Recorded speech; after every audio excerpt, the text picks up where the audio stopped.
नमस्कार श्रोते हो. साहित्य पंढरी या कथाकथन चॅनलवर तुम्ही ऐकताय भरत माने लिखित भरतायन हे त्यांचं आत्मचरित्र आणि आज भाग दुसरा.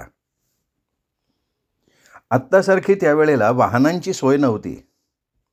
एक तर बैलगाडी किंवा सायकल नाही तर पायी असा प्रवास असायचा. कोथळ्यावरनं पंढरपूरला येण्याचा मार्ग म्हणजे भैरोबाची अंकोली, सिद्धेश्वर, कुरुल, कामती मार्गे पंढरपूरला यायला लागायचं. तर अशा या कोथळे गावच्या चौधरी कुटुंबातल्या चिंगाबाईच्या लग्नाची लगबग चालली. वडिलांनी तळहाताच्या फोडाप्रमाणे सांभाळलेली न्हावी समाज म्हणजे पूर्वीपासून दुर्लक्षित. तो एक हसण्याचाच विषय असायचा. लोकांना फुकटचा टाइमपास. ग्रामीण भागात तर फार हलाखीची स्थिती. 12 बलुत्यातील एक, त्याला 12 कामं. तर विठोबा चौधरी ही सगळी कामं बघत बघत मुलांची देखभाल करायचा. त्याला तारेवरची कसरत करायला लागायची. घरची कामं, गावकीची कामं, न्हावी काम, शेरडं करडं गाई गुरं सांभाळणं हे सर्वात पार दमून जाई, पण न करून सांगतो कोणाला. विठोबा दगडू चौधरी, मुक्काम कोथाळे, पोस्ट सोहाळे, तालुका मोहोळ, जिल्हा सोलापूर. माझ्या आईचे वडील, माझे आजोबा. आम्ही त्यांना बाबा म्हणत असू. मूळचे सोलापूर विजापूर रोडवरील इंडीचे. कधी काळी जागायला सोलापूरला आले, नंतर विसगावला आले न शेवटी कोथळ्याचा पाटील सरपंचांनी गावात न्हावी नाही, गावाचे फार हाल होतात म्हणून विसगावच्या दगडू चौधरीला मानानं कोथाळे इथे यायचं आमंत्रण दिलं. जुन्या काळात मान फार असे. गावकीनी दगडू चौधरीला कोथाळे हद्दीत 21 एकर देऊन गावात सुतार मेटाजवळ घरासाठी जागा दिली. दगडू चौधरी पत्नी, 2 मुलं, 1 मुलगी या कुटुंबासह कोथाळ्यात आला. गावातले गवंडी सुतार यांच्या मदतीनं चौसोपी 4 खोल्यांचा वाडा बांधला आणि गावकीत मग्न झाला. थोरला मुलगा विठोबा, धाकटा राया आणि 1 मुलगी धुरपा. दिसामासानी मुलं मोठी झाली. विठोबाचं मंगळवेढ्यातल्या शेटे कुटुंबातल्या मुलीबरोबर लग्न झालं. तिचं नाव बायडा. तिला प्रथम मुलगी झाली. तिचं नाव कोंडाबाई आणि 1 जुळं मूल, त्यात 1 पुत्र आणि 1 कन्या. मुलाचं नाव मल्कार्जुन तर मुलीचं नाव चिंगाबाई. तर धाकटा रायबा. त्याला माचनूरची बायको केली. तिला अभिमन्यू, बिटू अशी 2 मुलं तर किसाबाई मुलगी. रायबाची बायको कडाबाई. धुरपाचं लग्न अंकोली भैरोबाची इथल्या मुलाला दिली. लग्न लागली आणि सगळं व्यवस्थित पार पडलं. मध्यंतरी अचानक पटकीचा रोग आला. त्यात दगडू चौधरी, रायबा तसंच विठोबाची पत्नी बायडा एकदम वारल्या. तसंच धुरपा 2 लहान मुलांना टाकून आजारात गेली. पटकीच्या रोगात निम्मा गाव बसला. विठोबानं आपली पत्नी वारली तेव्हा चिंगा आणि मलका 3-4 वर्षाची असतील. कोंडाबाई मात्र 10 ते 12 वर्षांची असेल, कारण कोंडाबाईनंतर मूल वाचतच नव्हतं. मध्यंतरी बराच काळ गेल्यावर मलका आणि चिंगा जन्माला आले होते, म्हणून त्यांच्या वयात इतका अंतर. पत्नी वारल्यावर विठोबाला नंतर लग्नाबद्दल बऱ्याच वेळा विचारल्यावर तो म्हणायचा, माझ्या मुलांना सावत्र आईचा जाच नको. शेवटपर्यंत अविवाहित राहिला. आता कडाबाई आणि विठोबा या दीर भावजयांमध्ये वादविवाद व्हायला लागले, म्हणून गावानं दोघांना विभक्त केलं. शेत घर यांच्या वाटण्या झाल्या. एकत्र होते तोवर मुलांची काळजी नव्हती.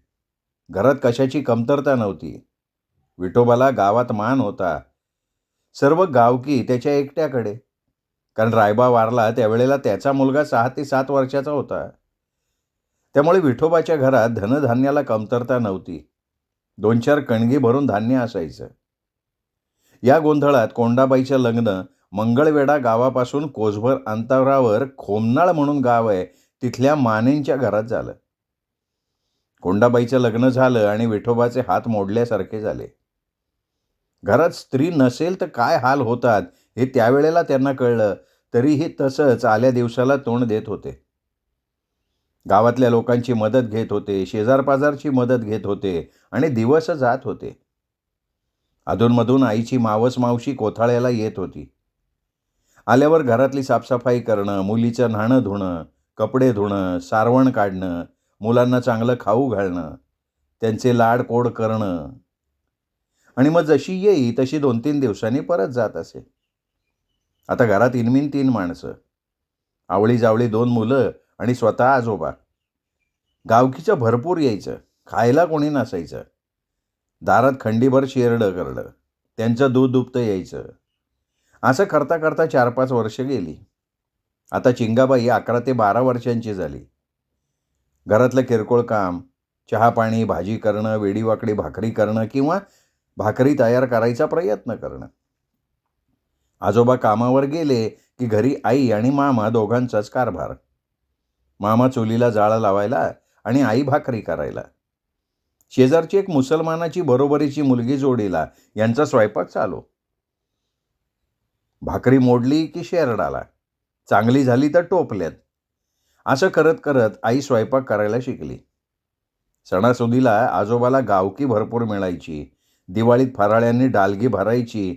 दसऱ्याला पोळ्या, होळी, बैलपोळा अशा 12 सणांना पोळ्या मिळायच्या.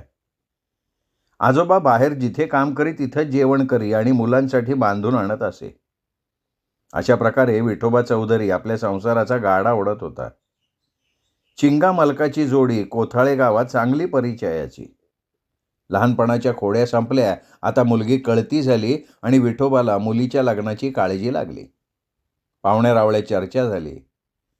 आमच्या आईचा एकुलता एक भाऊ तिकडे पंढरपूरला राहत होता.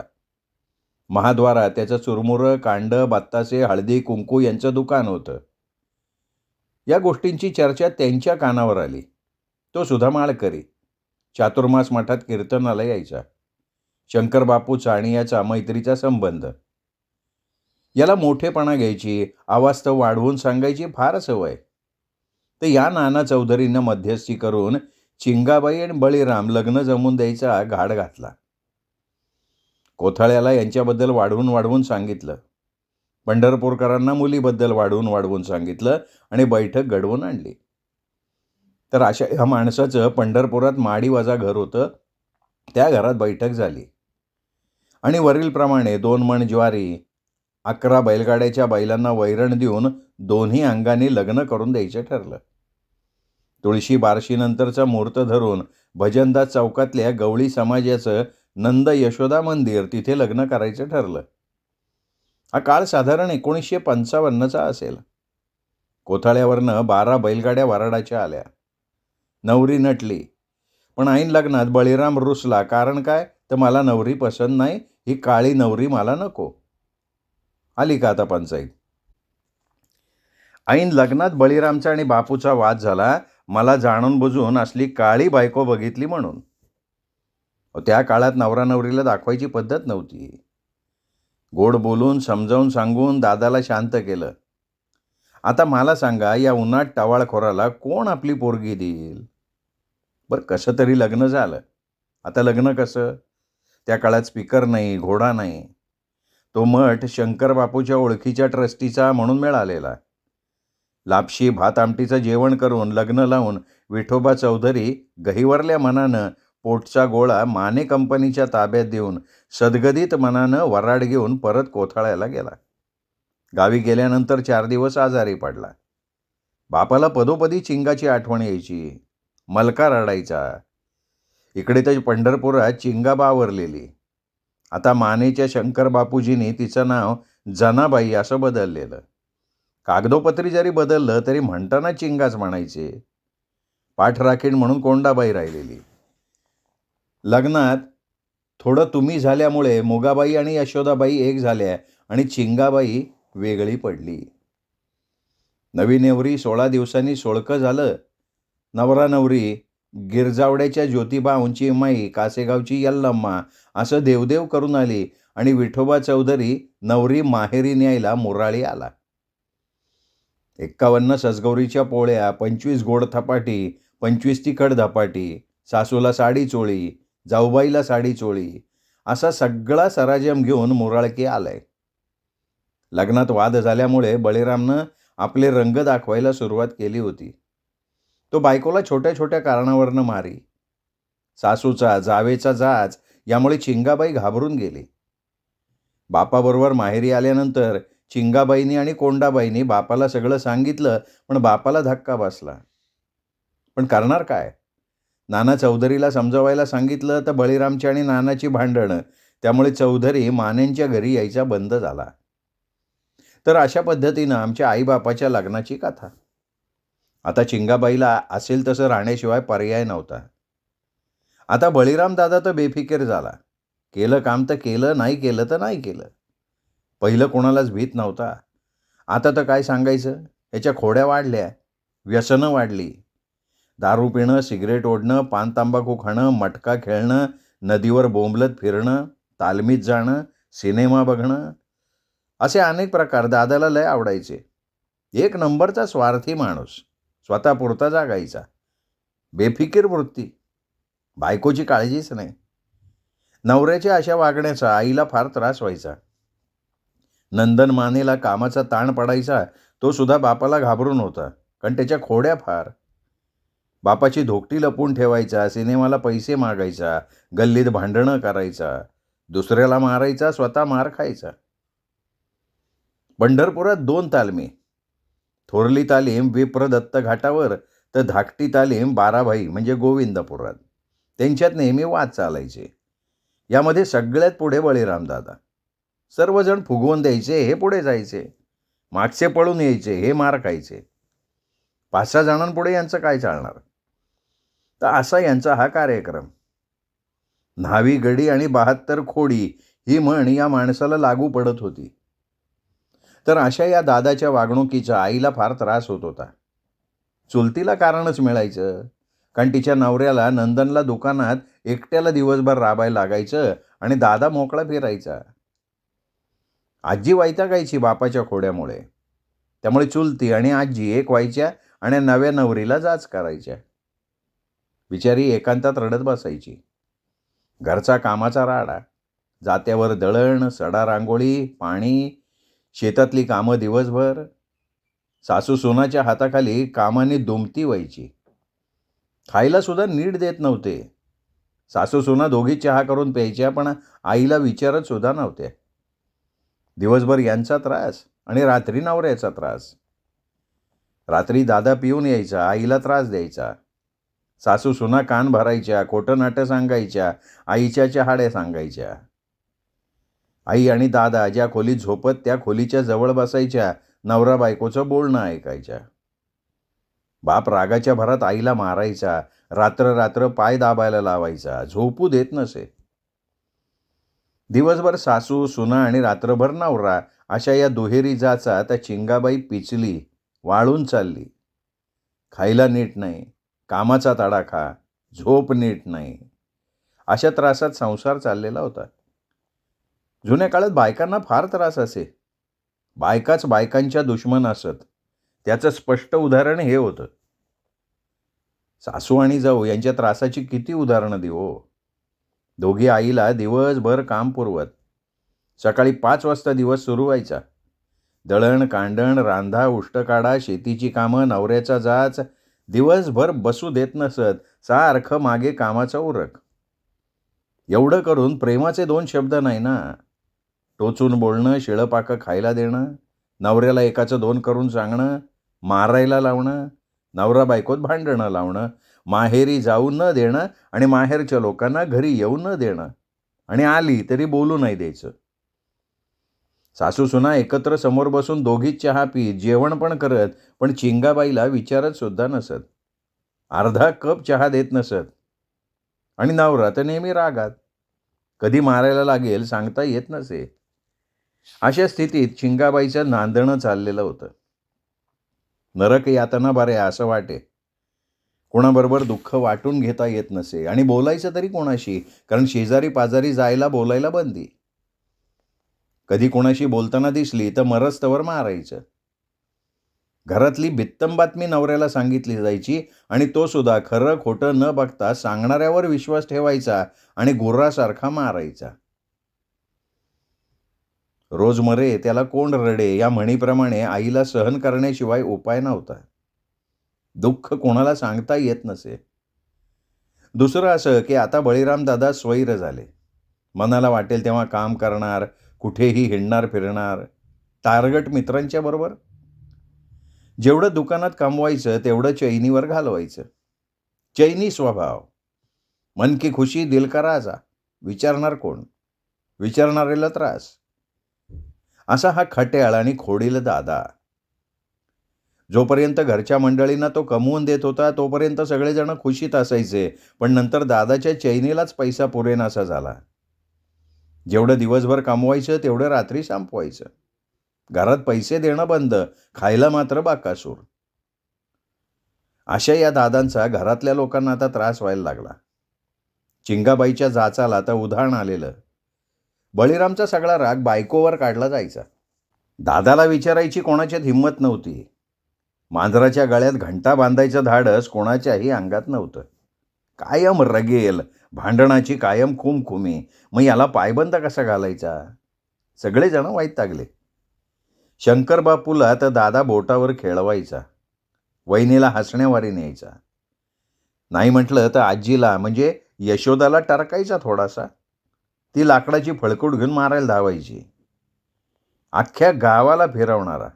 आईचं काय चालतंय हो? फटकळ स्वभावाची यशोदा खवळायची, शिव्या द्यायची, आरडाओरड करायची, भांडायची, भडकायची, पण याच्यात काडीचा फरक पडत नव्हता. कंटाळा येईस्तवर खायचं आणि बोंबलत हिंडायचं. जोडीला टुकार असतच. गावात त्याच्या कारस्थान करण्याला ऊत यायचा. शेजारी अरुण थिएटर. सिनेमाची हुक्की आली की 5-6 जणांची गँग घुसली थिएटरात. यांना विचारतंय कोण? विचारणाऱ्याला मरायचंय का काय? तिकीट कोणीही विचारत नसे. एकदा काय झालं, सांगतो ऐका सिनेमा लागला होता. पिक्चर बघायची हौस झालेली. हंसा वाडकरच्या नाचाचं भलतं वेड. हंसा वाडकर खुणावते, जवळ पैसा नाही. नेमका त्या दिवशी थिएटरचा मालक आलेला. नेहमी पुण्यात असलेला मालक पंढरपुरात मुक्कामी आलेला. पिक्चरला तुफान गर्दी. तिकीटं मिळेनात. पब्लिक वैतागलेलं. फुल गर्दी. या चौकडीला काय करावं कळेना. 4 आणे तिकीट. यांनी याला त्याला शेंडी लावून रुपया आणलेला, पण तिकीट कुठं आहे? यांना काय करावं कळेना. ऑफिसमध्ये मालक बसलेला. बिगर तिकीट यांना सोडावं तर सगळ्यांवर गदा. काय करायचं कळेना. यांनी लढवली शक्कल. अरुण थिएटरची रचना अशी की पश्चिमेकडे तोंड करून थिएटर पाठीमागे एक दरवाजा. या दरवाज्यानं पहिला सिनेमा सुटल्यावर बाहेर यायला रस्ता होता. नंतर वादविवादात तो रस्ता बंद झालेला, पण त्या दरवाज्याला चिरा फटी पडल्या होत्या. बळीरामचं डोकं भडकलेलं. लवकरच पहिला खेळ चालू होईल. आपल्याला सिनेमा बघायला मिळणार नाही असं म्हटल्यावर गड्याचं डोकं बिघडलं. अगोदर सांगितल्याप्रमाणे 72 खोडीचा माणूस. रंगेल बाईला पण लाजवणारा, अफाट डोकं चालवणारा. चांगल्या कामात आडकाठी कशी आणावी याच्याकडनं शिकावं. वैतागला गडी. डोक्यात आयडिया आली. सखे सोबती बरोबर घेऊन धावत अंबाबाई पटांगणावर गेला. तिथं भटकी गारुड्यांची पालं ठोकलेली. तिथं गेली मंडळी. धाक दडपशाही दाखवली. एक सापाची दुरडी हिसकली. गारुड्याला 2 मुस्काट्या हाणल्या. आधीच राग आलेला. म्हणजे सगळे सिनेमा बघणार, हंसा वाडकर नाचणार, आम्हालाच बघायला नाही. राग भडकलेला. आणला साप मोठा बघून. पहिला दिवस, पहिला खेळ, फुल गर्दी. सिनेमा आता चालू व्हायची वेळ झालेली. यांनी पाठीमागच्या दरवाज्याने साप आत सोडला. 5 मिनिटात थिएटरात हल्लकल्लोळ माजला. पळापळ, आरडाओरडा. लहान मुलं होती. चिरडाचिरडी झाली. सगळा गोंधळ. मजा बघायला हे पुढं. डोरकीपर आणि तिकीट विकणारे यांच्या ध्यानात ही गोष्ट आली होती. यांनी मालका परस्पर या चौघांना 4 तिकीटं फुकट दिली. तेव्हाच या चौघांनी साप धरून बाहेर आणला, सगळ्यांना दाखवला. पब्लिक परत थिएटरात. सगळ्यात पुढं 4 खुर्च्या टाकून यांनी पूर्ण सिनेमा बघितला. असे हे खोडील महाशय आणि आशा यांच्या खोड्या. घरातले सगळेजण या नवरा बायकोवर वैतागलेले. त्या चिंगाबाईला दिवस गेलेले. काम पहिल्यासारखं करणं जमत नव्हतं. आता बळीराम फुकटात किती दिवस पोसायचा? त्याला तर त्याला त्याच्या बायकोलाही पोसायचं. यांना नाकापेक्षा मोती जड वाटायला लागला. आता यातून काय मार्ग काढावा असा सगळेजण विचार करायला लागले. त्यातच कोथाळ्यापर्यंत यांचा पराक्रम पोचलेला. त्यामुळे मध्यस्थीला विठोबा चौधरीने चांगला फैलावर घेतला. त्यामुळे तो ओरडत शंकर बापूकडे आला. त्यालाही एकदा बापानं प्रसाद दिला. त्यामुळे तो घाबरत होता. त्याच्यावर बापाची करडी नजर. या सगळ्या गोंधळामुळे बापू आणि अण्णा जाम वैतागलेले. काय करावं कळत नव्हतं.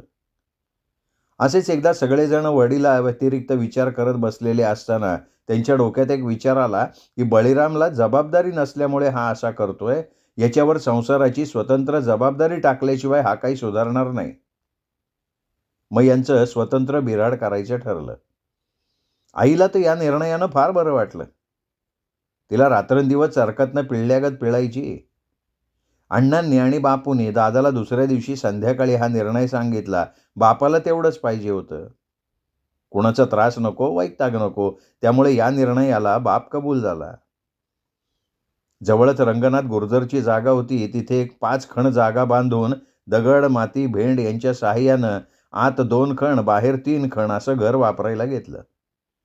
आणि 1956-57च्या काळात बळीराम दादाचा स्वतंत्र प्रपंच करायला आरंभ झाला. जरी स्वतंत्र राहत असले तरी चिंगाबाईचा जाच किंचितही कमी झाला नव्हता, उलटा वाढला. आता तर सासू सुनेच्या कारवायांना उधाण आलं होतं. चिंगाबाईला घरात फक्त बापू अण्णाचा आधार वाटत होता. बापू घरात असतील तर दादा आईला त्रास देत नसते. आईला तेवढाच आधार वाटायचा. बापूचा स्वभाव मधाळ, गोड बोलणार, आईला गंगा म्हणणार, मुगाबाईला मुक्ता म्हणणार आणि बायकोला येडाबाई म्हणणार. आईला बापू वडिलांचं प्रेम द्यायचे, समजवायचे, 4 गोष्टी समजावून सांगायचे. बापू म्हणायचे, उकिरड्याचा पांग फिटतो. गंगा दिवस बसून राहत नाहीत. हेही दिवस जातील, चांगले दिवस येतील. ज्ञानेश्वर तुकारामांसारख्या देव माणसावर वाईट दिवस आले, तिथे आपली काय कथा. बापू एवढं चांगलं बोलत की ऐकत राहावं. समजावून तर असं सांगत की दुःख विसरलं जायचं. स्वतंत्र संसार मांडला आणि बळीराम दादा स्वतंत्र झाला. एरवी भिवून वागणारा आता अजूनच स्वैर वागायला लागला. घरी मटण आणायला लागला. आईचं घराणं माळकरी. आईला भाजी करता येत नव्हती, फार मारायचा. मग घाबरून आई करायची. नेहमी दारू, मटण, सिगरेट, पान, तंबाखू, मटका, सिनेमा यात रमलेला असे. घरात काय आहे काय नाही विचार करायचा नाही. मग बापू आणून द्यायचे. घरात कमी जास्त लक्ष द्यायला लागले. बापाच्या नकळत घरात मदत करत. हळूहळू दादाला जबाबदारी थोडी थोडी कळायला लागली. आता आईचे दिवस भरलेले. आईला कोथळ्याला न्यायला बाबा म्हणजे विठोबा चौधरी आलेला. सासरा जावई एकमेकांशी बोलत नसत. बापूच सगळं बघत. चिंगाला कोथळ्याला पाठवायला तयार झाले. बैलगाडी आणली होती. सर्व तयारीनिशी चिंगाबाई माहेरी निघाली. कोथळ्यात खोमनाळवरून कोंडाबाई मंगळवेड्यावरनं नानी घरी आलेल्या. चिंगाबाईची वाट बघत बसलेल्या. दिवे लागणीला चिंगाबाई कोथळ्यात आली. बहिणी बहिणीच्या गप्पा गोष्टींना ऊत आला. नानीने पैलटकरणीचं कोड कौतुक, हवं नको, खाणं पिणं बघायला सुरुवात केली. सुखाचे दिवस लवकर संपले आणि एका अंधाऱ्या रात्री चिंगाबाईला कन्यारत्न झालं. पंढरपूरला वार्ता कळताच बापाचं पित्त खवळलं. राग अनावर झाला. दारू पिणं वाढलं, आदळाआपट वाढली, चिडचिड वाढली. याचं कारण वेगळं होतं. कारण होतं नंदन मानेला एकापाठोपाठ 2 मुलं झाली होती. थोरल्याचं नाव चंद्रकांत, कारण चंद्रकोरीप्रमाणे तो उजळ, तर दुसऱ्याचं नाव धनंजय. त्यामुळे बापाच्या रागाचा पारा चढला. त्याला काय करावं कळत नव्हतं. त्या रागात मुलीला बघायला सुद्धा गेला नाही. सोन्यासारखं टप्पोरे डोळे, गोबरे गाल, गोरापान वर्ण अशी ती मुलगी. देखणी मुलगी झाली होती चिंगाला, पण तिचा सासरी सगळ्यांना राग आला. कोथळ्यात विठोबानं गावात साखर वाटली, सगळं मंगल झालं असं वाटल्यामुळे मुलीचं नाव मंगल ठेवलं. आईचं पहिलं अपत्य, पण त्याला कोणी बघायला सुद्धा आलं नाही. त्यामुळे कोथळकर चमकला. 1.25 महिना होता चिंगाला माहेराहून सासरी पाठवण्यात आलं. आईच्या बापाशी बळीराम साधं बोललं सुद्धा नाही. आई फार चिडायची. मनातल्या मनात खूप राग यायचा तिला, पण काही करू शकत नव्हती. दिसामासानी मंगल मोठी होत होती. बापाला राग आला होता. तो मुलीकडे बघतही नव्हता. दादा दुपारी घरी जेवायला आला की मुलगी पाळण्यात टाकायची, बापाला दिसूच द्यायची नाही. आईला फार वाईट वाटायचं. प्रत्येक आईला वाटत असतं ना आपल्या मुलाचं कोडकौतुक करावं. इतक्या कळा सोसून 9 महिने पोटात सांभाळलेल्या मुलाबद्दल आईच्या इच्छा असणं क्रमप्राप्त आहे ना इतक्या तरी. पण इथे प्रत्यक्ष जन्मदाता दुस्वास करत होता, मग इतरांचं काय सांगणार? बापाला मुलीबद्दल कोडकौतुक सोडा, तो तिचं साधं तोंड सुद्धा बघत नव्हता. सासूबाई मात्र मुलीचं हवं नको बघत होती, न्हाऊ घालत होती. पण अचानक एक दिवशी मुलीला सरसरून ताप आला. मुलींनी दवाखाना पाहिला नाही. बापाचा राग कारणीभूत ठरला आणि 6 महिन्याच्या मंगलनं मंगळवार धरून जीव सोडला. आईने हंबरडा फोडला, धाय मोकलून रडली, पण मनसोक्त रडताही येत नव्हतं. नवऱ्याचा जबरदस्त वचक. सांत्वना तर लांब राहिली, बापाच्या रागाचा पारा चढला आणि राग आईवर काढला. अशा प्रकारे पहिल्या अपत्याचं पानिपत झालं. थोरल्या जावेचं मात्र कोडकौतुक, कारण तिला 2 मुलं, त्यामुळे तिची बडदास्त.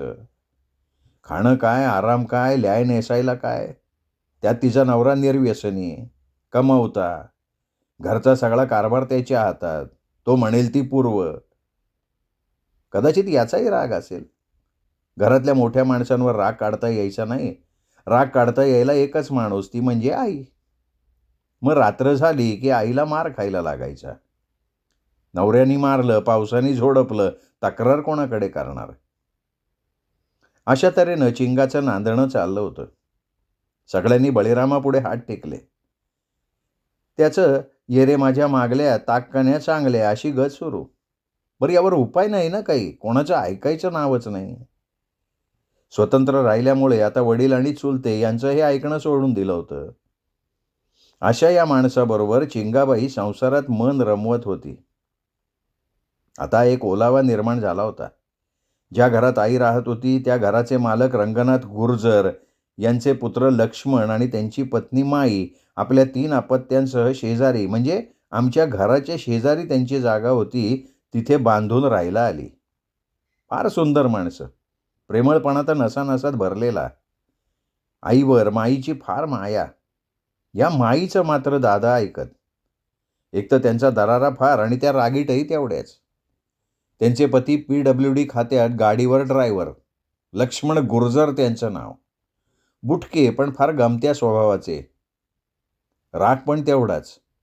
पण त्या दोघांमुळे चिंगाबाईला एक आधार मात्र मिळाला. पण नाही म्हटलं तरी मुलीच्या मृत्यूनं दादाला अंतर्मुख बनवलेलं होतं. दादाच्या वागण्यात थोडा फरक पडला होता. थोडासा बदल झाला होता. आता दादाला प्रपंचाची ओढ लागली होती. आता दादा घरात थोडंफार लक्ष घालायला लागला, पण थोडंच. त्याचे मित्र आणि व्यसनं त्याला सुधारायला देत नव्हती. दिवसभर काम केलं तरी रात्री गडी पिऊन घरी येणार, बायकोवर हात टाकणार, आईबापाशी भावांशी भांडणार, हे प्रकार चालूच होते. थोड्याफार फरकानं जात चालू होता. पण ते आता आईच्या अंगवळणी पडलं होतं, त्याला दुसरा मार्ग नव्हता. पंढरपुरातल्या चुलत्यांनी आणि आजोबांनी दत्त घाटावर रामायणे यांचं भाड्यानं घेतलेलं दुकान, ज्याचं नाव आधुनिक केश कर्तनालय, आता चांगलं चालत होतं. 4 लाकडी खुर्च्या होत्या, आधुनिक पद्धतीनं आरसे लावले, बसायला लाकडी डिझाईनची बाकडी होती, वाचायला पेपर होता. समोरच गवळ्याचं श्रीकृष्ण रेस्टॉरंट नावाचं चांगलं हॉटेल होतं. जवळ दत्त मंदिर होतं. घाट उतरला की समोर चंद्रभागेचं विस्तीर्ण पात्र दिसत होतं. दुकानाच्या दक्षिणेला समोर महाद्वार होतं. उत्तरेला पाठीमागे अकबर सिनेमागृह. शेजारी प्रसिद्ध तांबडा मारुती. तिथून थेट नदीकडे गेलं की उद्धव घाट लागत असे. याच घाटावर पंढरपूर नगर वाचन मंदिराची प्रसिद्ध वास्तू आहे. इमारत वजा दुमजली वास्तूतच कधी काळी प्रसिद्ध लेखक द.मा. मिरासदार वाचनाच्या वेडापायी अडकून बसलेले होते. उद्धव घाटाच्या दक्षिणेला डगर घाट म्हणजे वडार घाट आहे. इथेच लोकमान्य विद्यालय आहे, जिथे माझं माध्यमिक शिक्षण झालं. शेजारीच नगरपालिकेची इमारत, तिच्यासमोर चैतन्य महाराज मठ, आपटे हायस्कूल, लोकमान्य हायस्कूल समोर खिस्ते गल्ली, शेजारी खिस्ते घाट, ठाकूरबुवाची धर्मशाळा, गोविंद घाट शेजारी म्हसादेवी मंदिर, दिंडीरवनातली रुक्मिणी, तिथेच रुसून आलेली रुक्मिणी आहे. तिच्या पश्चिमेला रुक्मिणी पटांगण, ते ओलांडून गेलं की समोर गुर्जरवाडा, जिथे आमचं घर. तर अशा या आल्हाददायक वातावरणात दत्त घाटावर दुकान होतं. पंढरपुरात जवळजवळ सर्व दुकानं न्हावी समाजाची नदी काठावर असत. कारण ब्राह्मण समाज पंढरपुरात जास्त आणि त्यांना केस कापल्यानंतर किंवा दाढी केल्यानंतर आंघोळ करायला लागे. त्यामुळे नदीला आंघोळीला जातानाच ही कामं करत. त्यामुळे नदीकडेच्या घाटावर न्हाव्यांची दुकानं असत. गिऱ्हाईकामध्ये जास्त करून कुलकर्णी, उत्पात, बडवे, गुर्जर, आपटे, काने, खिस्ते अशी ब्राह्मण मंडळी जास्त. दुकान सकाळी सकाळी फुलू लागे. आमचा बाप सकाळी 5 वाजता दुकान उघडायचा, साफसफाई करायचा, समोर गवळ्याचं हॉटेल, चहा मारायचा की कामाला सुरुवात. बापाचं काम चांगलं, त्यामुळे कामाला तोटा नाही, भरपूर काम. दुपारी 1 वाजेपर्यंत बसायला मिळायचं नाही.